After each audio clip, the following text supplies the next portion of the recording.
গোকুল পিঠে নামটা তো সবারই চেনা, তাই না? জানো তো, আমার ঠাকুমা এই গোকুল পিঠে কিন্তু দারুণ বানাতেন। শুধু গোকুল পিঠে বললে একটু ভুলই বলা হবে, যে কোনো মিষ্টি জাতীয় জিনিসই ঠাকুমা দারুণ বানাতেন। কি সুন্দর শিলপাটাতে কলাইয়ের ডাল বেটে ফেটিয়ে, আহা! তবে আজ একটু অন্যরকম ভাবে পিঠেটা বানিয়ে দেখাবো। চলো তাহলে শুরু করি। পিঠেটা বানানোর জন্য 300 গ্রাম খোয়া ক্ষীর বা মোয়া বা মাওয়া যাই বলো না কেন সেটাই নিয়ে নিয়েছি। এটা কিন্তু মার্কেটে মানে যে কোনো মিষ্টির দোকানেই অ্যাভেলেবেল পেয়ে যাবে। খোয়া ক্ষীরটাকে ভালোভাবে একটু মেখে নেব। খোয়া ক্ষীরটা দোকান থেকে আনলে দেখবে অনেকটা টাইট হয়ে থাকে, তাই মিষ্টি করার আগে অবশ্যই এটা হাতের সাহায্যে মেখে একটু নরম করে নিতে হবে।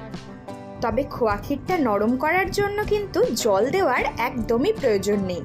4 থেকে 5 মিনিট এইভাবে ভালোভাবে মেখে নিলেই দেখবে অটোমেটিক মোয়াটা নরম হয়ে গেছে। এবারে মোয়ার এই মণ্ড থেকে খানিকটা করে নিয়ে প্যারার মতো করে শেপ দিয়ে নেব। একই রকম ভাবে সমস্ত প্যারাগুলোই গড়ে নেব। তোমরা চাইলে প্যারা সাইজগুলো আরেকটু বড়ও বানাতে পারো, আর চাইলে এর থেকে ছোটও বানাতে পারো। তোমরা চাইলে কিন্তু মিষ্টি গড়ার আগেই খোয়া ক্ষীরের মধ্যে সামান্য গোলাপ জল বা যে কোনো এসেন্স ব্যবহার করতে পারো। তবে অরিজিনাল গোকুল পিঠেতে কিন্তু এসব এসেন্স বা ফ্লেভার থাকে না। তবে এলাচের ফ্লেভারটা ভালোই লাগে, তাই সামান্য এলাচ গুঁড়ো মেশাতে পারো। তবে আমি এটা নর্মাল ভাবেই বানিয়ে নিচ্ছি, কোনো রকম এসেন্স বা এলাচ গুঁড়ো ছাড়াই। সমস্ত প্যারাগুলো তো রেডি করে নিয়েছি। এবারে এদিকে একটা চিনির সিরাপ বানিয়ে নেব।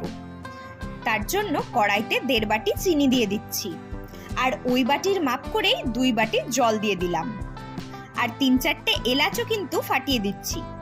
চিনির সিরাপটা ফুটতে দেবো এবারে। ততক্ষণে পিঠের জন্য ব্যাটারটা বানিয়ে নেব। একটা পাত্রে 2 বাটি আটা নিয়ে নিচ্ছি।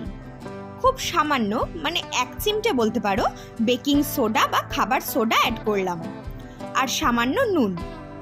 শুকনো উপকরণগুলো খুব ভালোভাবে মিশিয়ে নিচ্ছি।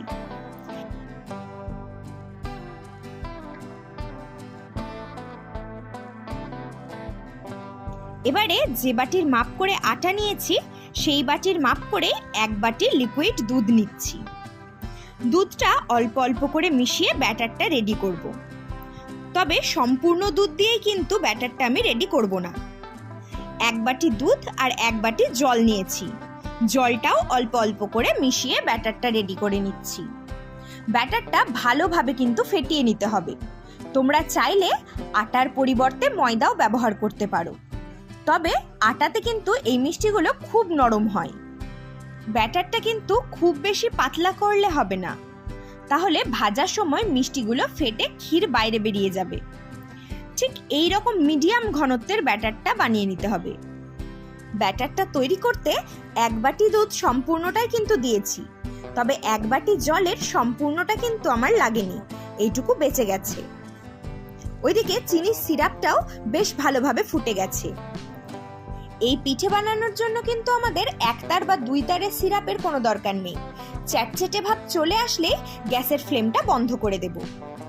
এবারে পিঠেগুলো ভেজে নেওয়ার জন্য একটা ফ্রাইং প্যান নিয়ে নিচ্ছি, আর অনেকটা রিফাইন অয়েল ঢেলে দিলাম। তেলটা গরম হতে থাকুক। ওদিকে ব্যাটারের মধ্যে খোয়া ক্ষীরের যে প্যারাগুলো বানিয়ে রেখেছিলাম সেগুলো সাজিয়ে নিচ্ছি।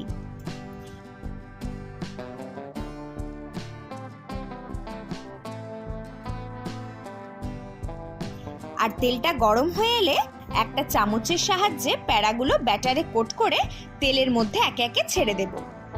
আর মিডিয়াম টু হাই ফ্লেমে মিষ্টিগুলো ভেজে নেব। লো ফ্লেমে ভাজলে কিন্তু মিষ্টিগুলো ফেটে যাওয়ার চান্স থাকে।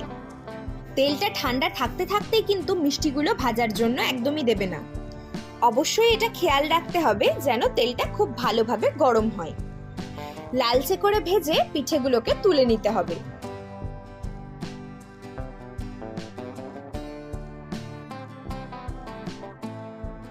সমস্ত মিষ্টিগুলোই মানে পিঠেগুলো ভেজে নেব।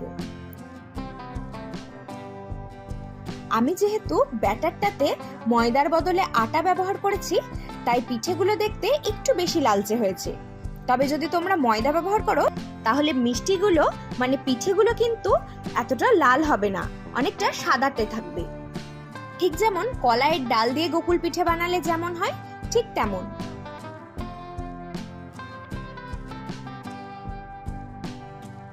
সমস্ত পিঠেগুলোই ভেজে নিয়েছি, আর চিনির সিরাপটাও কিন্তু এখনো গরমই রয়েছে। সিরাপের মধ্যে এবারে সমস্ত পিঠেগুলো দিয়ে দিচ্ছি, আর একটা হাতার সাহায্যে বা চামচের সাহায্যে সিরাপের মধ্যে ভালোভাবে পিঠেগুলো ডুবিয়ে দেব। আর এভাবে মিনিমাম আধ ঘন্টা রেখে দিলেই দারুণ স্বাদের গোকুল পিঠে একদম রেডি।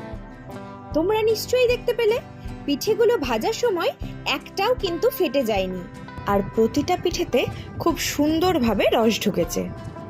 তাই এইভাবে পারফেক্ট গোকুল পিঠে বানাতে হলে সম্পূর্ণ ভিডিওটা কিন্তু স্কিপ না করে দেখতে হবে। কলাইয়ের ডাল বাটা বা ফ্যাটানোর কোনো ঝামেলা ছাড়াই কিন্তু কি সুন্দর গোকুল পিঠে বানিয়ে নেওয়া গেল।